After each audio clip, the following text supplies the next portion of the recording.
afternoon, ladies and gentlemen. Welcome to another Propagandacast State of the Balance. This time for May 2020, as we're passing into June 2020. What has happened during the previous month? How has the meta shape evolved? And what sort of balance changes could be needed? Well, let's start with the usual order. That is Allies into Axis, Americans, well, Soviets, Americans, Brits, and then Oberkommando West, Wehrmacht.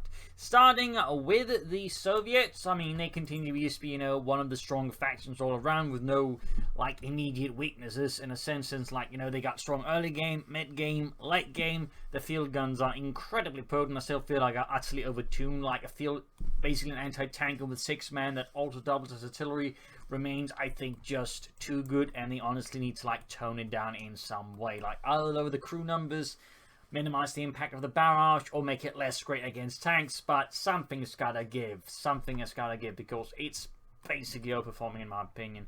Beyond that, I mean, with the surge, the nerfs to the conscript builds has slightly helped, though of course they're still very popular. The conscript's still quite good. They technically always were, just 7-man squad made them even better. You still get some of the airborne troops through the S-50-40, so that seems to have slightly downed up a bit there after the cost of it, though it's still popular. In fact, some beginning to use the airborne troops as part of the doctrine as well there, so that's a neat little detail there, if you will.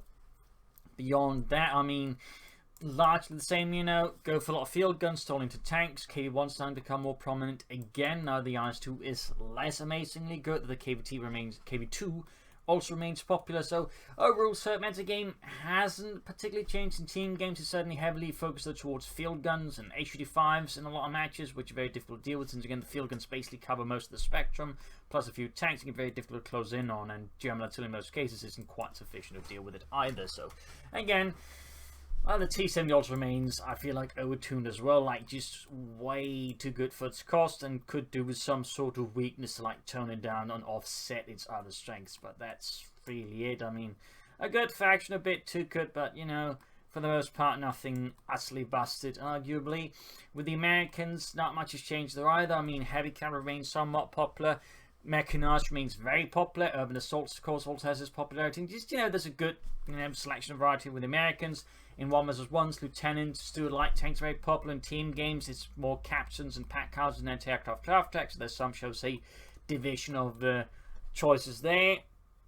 Most strategies also tend to be somewhat similar, but there's nonetheless variety going on there with the Americans. The pack house still feels a bit overtuned in team games due to partly, honestly, team game maps are just utter garbage, and that's really, I think, one of Company 2's major issues right now. Honestly, that's partly just map design. And in the case of the 2 vs. 2 map pool, and again, a bit of an aside here, might as well just mention here, the 2 vs. 2 map pool is utter heaping trash on fire and then dumped into Chernobyl.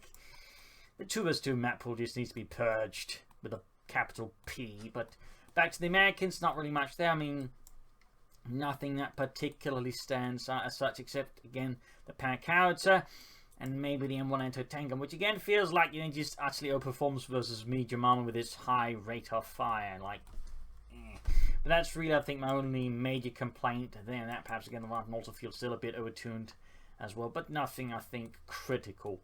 Moving on to the Brits, there's certainly been a surge in them. In particular, Royal Artillery is incredibly popular with the AC into the Valentine tank, which can be quite difficult to deal with, and certainly seen a drop in Oberkommando's place, since the Oberkommando really struggles with the newly buffed Brits. And again, AC Valentine's real bust. There's also just been an increase in doctrines that buff all the sections, like Commando and Mobile Assault with its advanced cover combat is also seeing some usage there. So there's definitely an increase in Brits, but beyond that, I mean, the game plan is pretty much just the same. Spam a lot of sections, toss them at the enemy, go for tanks, rinse and repeat. In that sense, they didn't really change the gameplay pattern, they just reinforced it, resulting in basically just the same stuff over and over again. So yeah, they didn't actually make the Brits more fun or interesting to play against or as. They just, made it better doing what it already did, which is just really annoying. So I mean, while it's definitely stronger, I'm not entirely sure again it's the good kind of stronger, the fun kind of stronger, or the sort of makes me go, yeah, they did it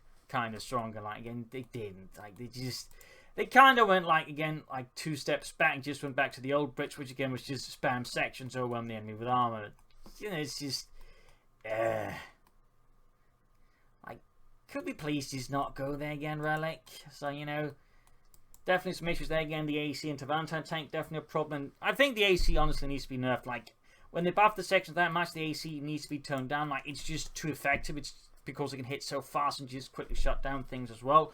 Pretty much like most other light vehicles. It can even threaten infantry. It's just, like, it's just too good for its cost and its timing. So I feel like what needs to be done with the AC, it's basically, it needs to be slower to hit. They feel like increase the cost of the requisition or increase the time cost of it. But I feel like it needs something there to either just overall lower its efficiency or slow down how fast it can hit. A bit like, you know, how the looks, for example, you know, now it takes like 2 minutes to actually build because, again, like, rushing out was just too easy and too effective. And I think that kind of needs to happen with the AC Mark III in some manner or the other. But beyond that, you know, not much else difference. And I guess, again, if like the AC was to be toned down, I'd argue the Brits would probably, you know, largely fine. Again, really awful to play against, but fine. But again, awful to play against. Yes. Bit of a tightrope balance there again, because again, the Brits as a faction design is still pretty much abysmal. And like, I don't think that's ever going to change. Like, maybe one day in a glorious future, like in the year 2050, yeah, when, you know, they may get around to Campaigns 3 after Age of Empires 5 and Dawn of War 3, because we only have 2 games now of Dawn of War 3 so far is yet to happen. Anyone saying otherwise is lying. But, you know, maybe then we could get a Campaigns 3, in which case, you know, maybe they'll learn the lessons and actually, you know, do the Brits proper, or they'll still think, you know, gimmick design is a really great idea. I hope not. But anyways, moving on to the Oberkommando West, as sort of hinted at, with the Brits sort of being buffed up, the Oberkommando is in a bit of a tighter spot, which has seen a bit of drop, but they are slowly making a rebound. I mean, strategies mix between, well, mostly actually mechanized, and again, Battlefield Headquarters kind of drop dots, and again, versus the Brits, it's just not very good. So with some of the changes there, again, there's been a shift back to mechanized regiment. Looks Puma starting to become more popular again. Of course, there are no crutches now, no Tiger Stall or Command Panther Stall, which obviously rather hurts the Oberkommando West. Then again, they do suffer a bit from that lack of flexibility. Doctrinally, there's some Luftwaffe, but Overwatch has become very popular again with the Jaegers. So that sort of thing that's steadily reappearing.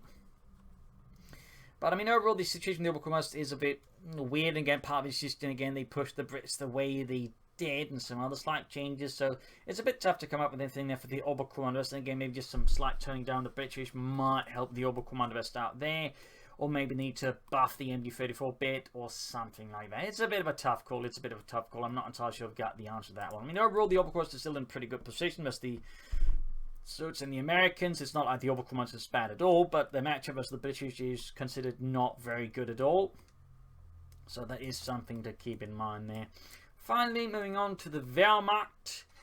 I mean, the Tier 4 changes, while it's definitely resulting in more Tier 4, hasn't really resulted in like notable improvement of Tier 4. Like, the Panthers, in most cases, a bad investment. The Panzerwerfer is still pretty rubbish. The Sturmpanzer 4 is decent, but not really why you want to go for Tier 4. Additionally, the Heavy Panzer Corps, with its ability to increase capping speed, is actually bugged, so it actually negates capturing abilities like Assault and Hold, for example, and the counter-attack ability in mobile defense, so they actually don't capture points faster once activated. So it actually, again, is counterintuitive with some of the abilities you actually want to use there.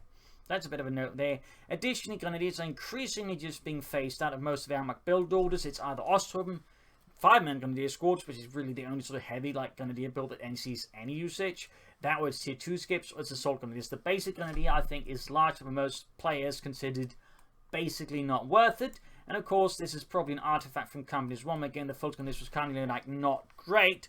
But again, they were carried by the MD-42, and of course, as anyone can tell, the MD-42 can't carry the Grenadiers. And again, like, so they either need to buff the Grenadiers, or they need to buff the MD-42, because if you play Companies 1, and then play Companies 2, and then look at the MD-42 performances, the Companies 1 MD-42 generally tends to outperform the Companies 2 MD-42. I mean, sure, the Companies 2 MD-42 has the Incendiary Piercing Range, and that's great, but that's an activated ability, like the Companies 1 MD-42, which is just great. So, like, you know, either need to, like, buff the Grenadiers, or they need to buff the MD-42 in that sense. Like, currently, Wehrmacht Tier 1 is just obviously not cutting it, and more is being cut out, and similarly, the mortar, like, you know, maybe could do with something slightly extra. Like, I get what they were trying to do, but I feel like, again, trying to set the Wehrmacht mortars to be on equal level as all the other mortars is not great, and at the very least, they should just add another veterans bit. I mean, still, you know, proponent of, like, you know, airburst shells, since they did have that for the German mortar with bouncing bombs, also colloquially known as the bouncing Betty. So that could be something that's again to like give the Wehrmacht more a bit more utility, and maybe also help that way offset some of the Wehrmacht early game issues. Tier 2 seeing some uses. There's a slight increase in players going for the 250 half-tech for reinforcement frontline purposes. That's nice, but I still wish to see some sort of veterancy ability for the half-tech to allow to suppress troops. I think that'd be pretty neat as well, and you know, do a lot there to help out some of the Wehrmacht's issues. But overall, tier 4 changes, still not great. You're still in most cases going to have to rely on the Stug, the Ostwind, and the Panda 4 for most of your actual work, since again, Wehrmacht tier 4 just isn't cutting it. So that's as far as my opinion there. And the Panther still just suffers from the issue, it doesn't have enough firepower, or it needs to be tougher. Like, either of those two need to happen, because right now, neither of those two are sufficient. So yeah.